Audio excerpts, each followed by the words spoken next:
Барлықтарыңызға қайырлы күн, қыздар. Бүгін сіздермен бірге торттың декорына арналған шоколадный шарики дайындайтын боламыз. Өте оңай жасау жолы. Видеоның соңына дейін қараңыздар.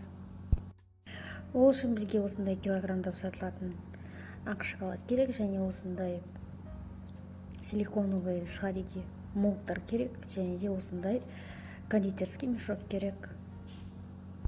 Шоколадтарымызды осы кондитерский мешоктың ішіне салып, ыстық су құйылған стаканның ішіне қойып қоямыз ерігенше.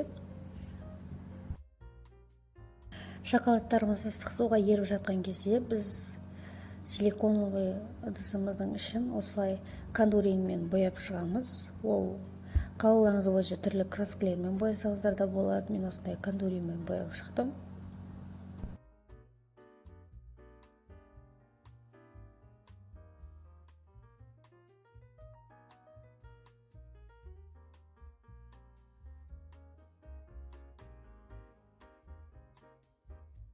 Міне қыздар, біздің шоколадтарымыз осылай еріп шықты. Енді мешоктың ұшын кесіп, бір-бірден осылай құйып шығамыз.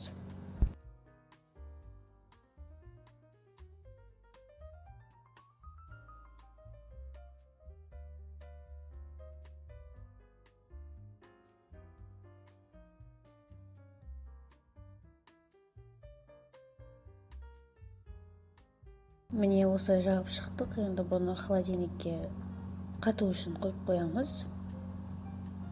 Жарты сағат 20 минут тұрса, қатып дайын тұрады.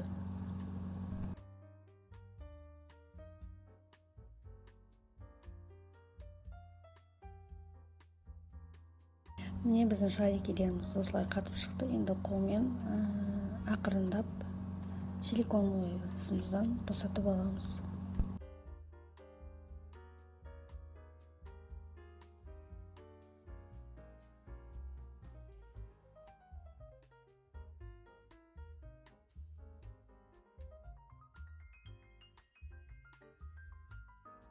Енді қыздар, шариктерімізді бір-біріне жабыстыру үшін осындай бір кез келген ыдысты ысытып аламыз да, шарикелердің беттерін осылай ыстыққа басып, ерген соң осылай бір-біріне жабыстырып, әрқайсысын осылай жасап шығамыз.